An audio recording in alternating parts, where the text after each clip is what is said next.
M1 Garand.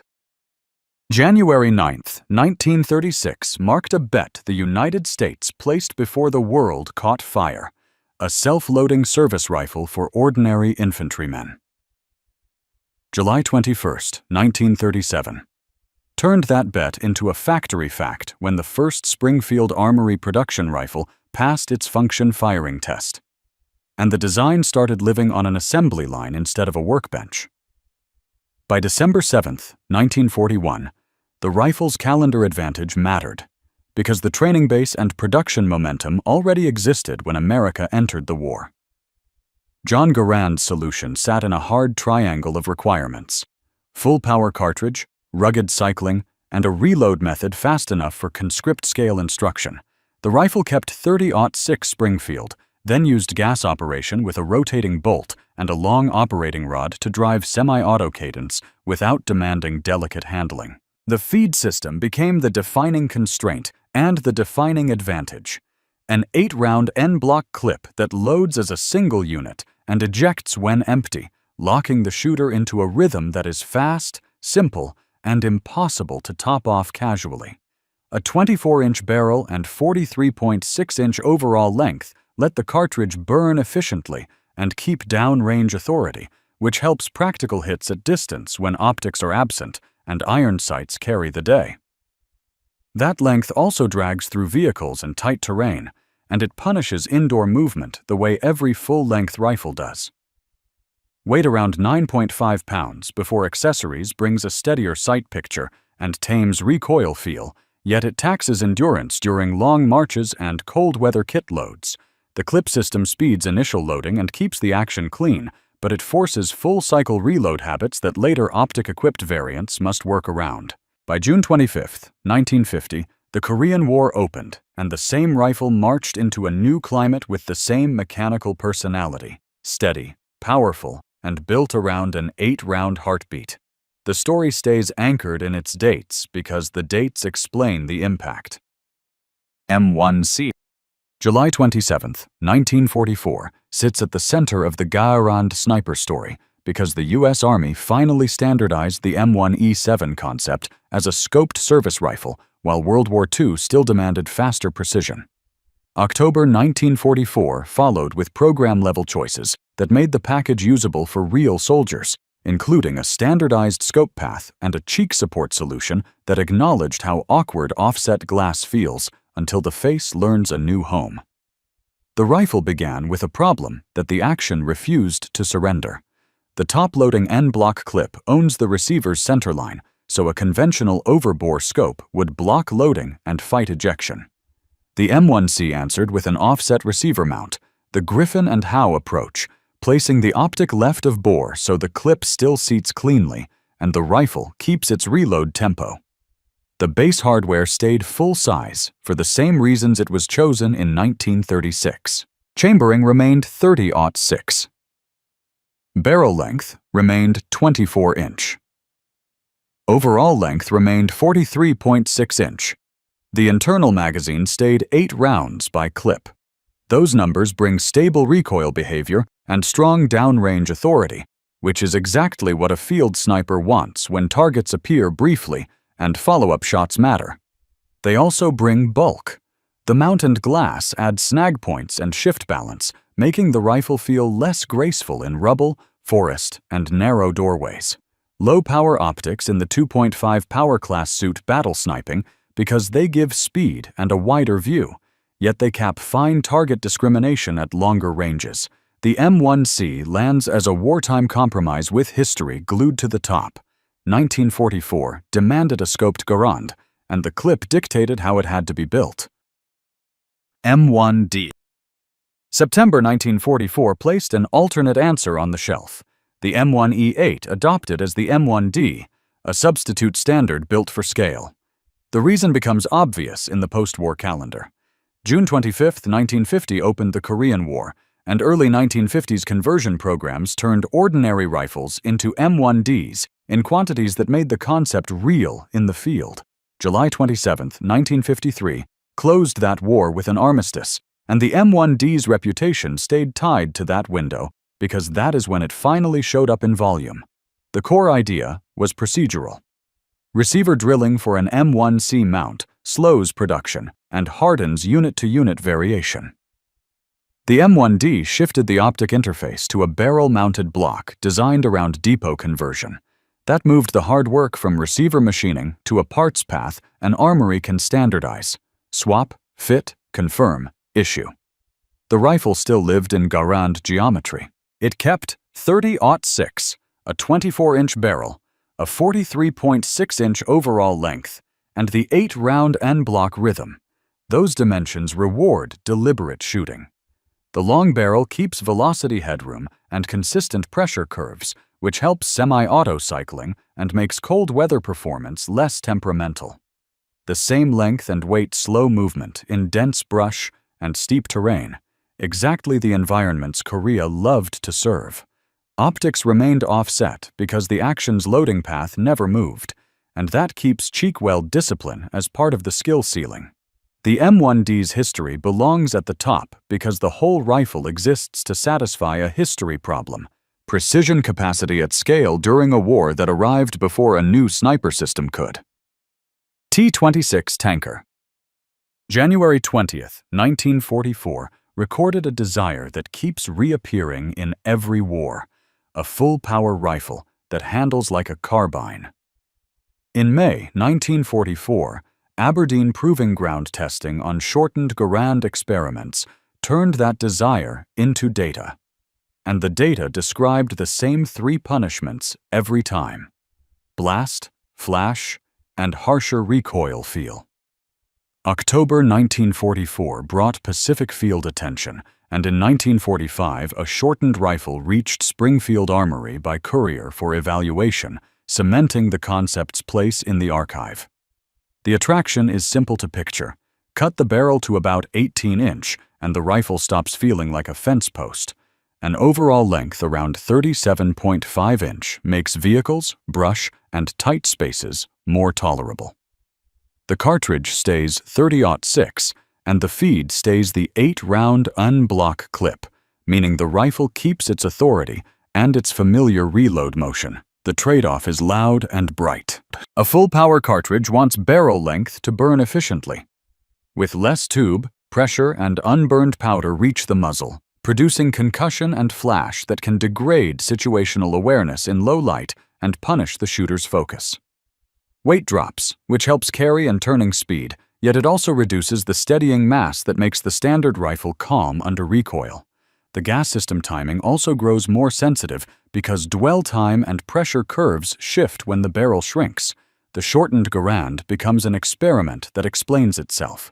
The calendar shows the demand, the tests show the cost, and the lack of standard adoption shows the verdict. Type 4. The Japanese Garand.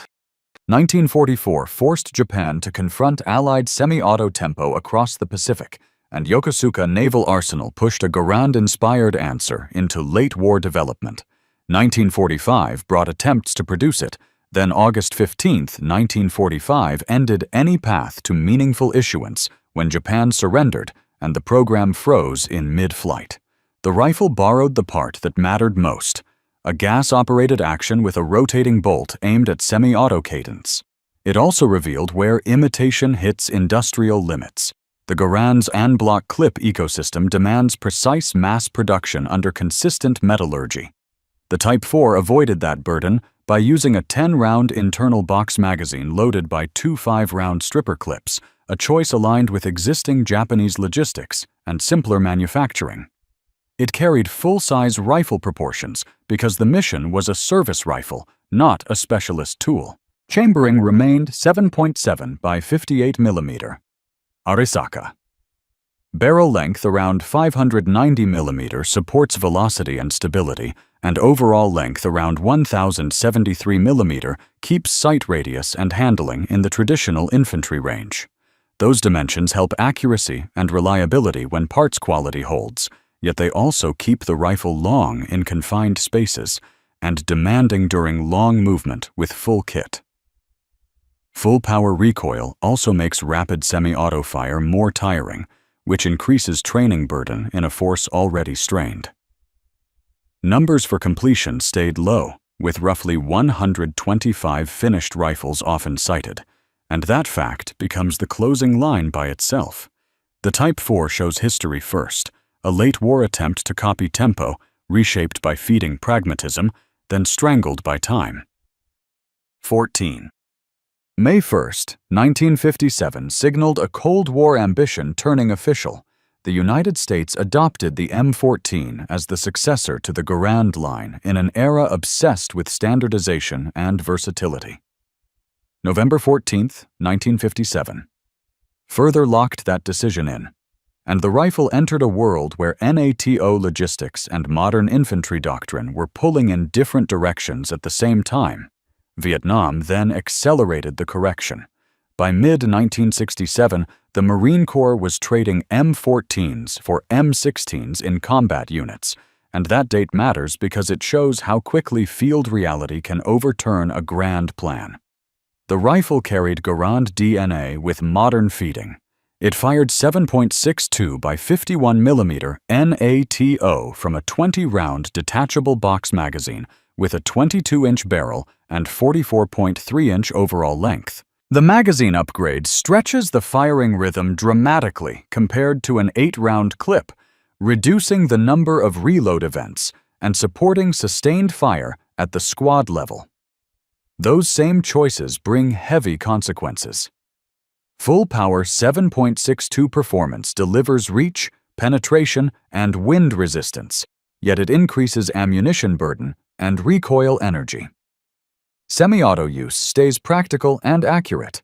Automatic fire becomes difficult to keep on target in a shoulder rifle of this size, which limits how much real utility the selector's extra position provides. The long, stable profile helps at distance, yet it punishes jungle movement, vehicle work, and long patrol fatigue. The M14 fits best as a dated hinge in the timeline. 1957 adoption shows a battle rifle mindset. 1967 replacement shows the pivot toward lighter, more controllable infantry rifles. BM-59. 1959 reflects an Italian decision shaped by inventory and alliance. Italy had Garand lineage rifles and a NATO cartridge standard to meet, so Beretta built an upgrade path instead of a clean sheet replacement. The BM-59 emerged as a modernized battle rifle for the Cold War years. Then the late 1980s brought replacement by the AR-70 and 90 family, as global doctrine drifted toward lighter intermediate caliber rifles. The conversion logic is mechanical and economic. Keep the proven rotating bolt action concept, then modernize what a post-war infantry rifle cannot afford to keep old: feeding and roll flexibility.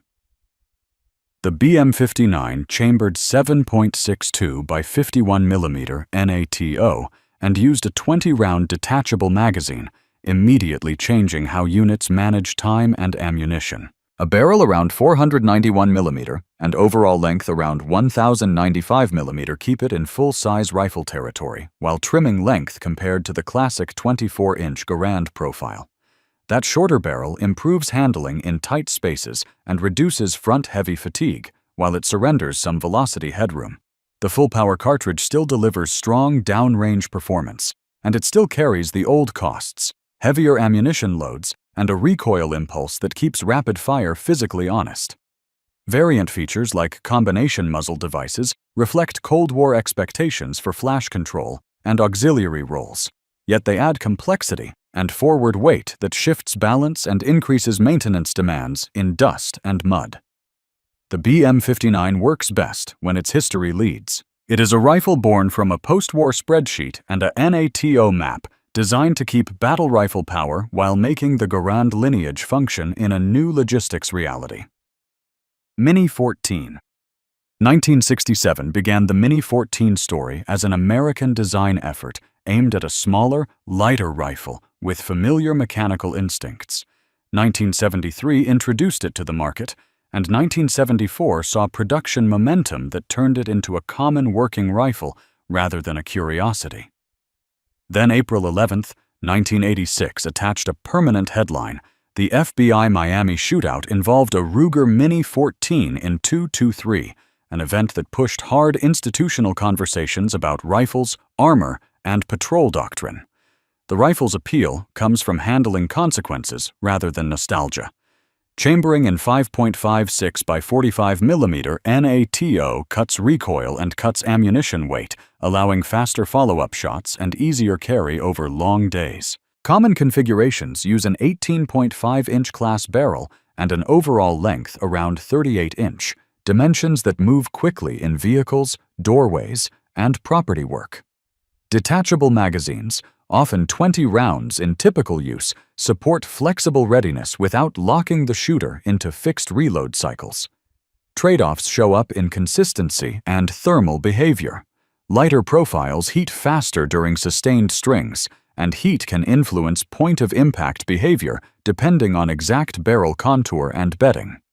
The smaller cartridge brings less momentum and barrier authority than full-power rounds, which narrows the roles where it shines and increases the importance of shot placement and realistic distance expectations. The Mini 14 carries plenty of cultural noise, yet the history up top is enough.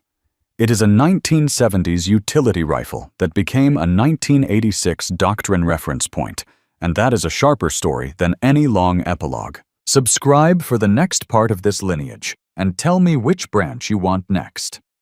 M1C, M1D, T26, Tanker, Type 4, M14, BM59, or Mini 14. Drop your favorite date from this story too, the moment the whole family tree pivoted.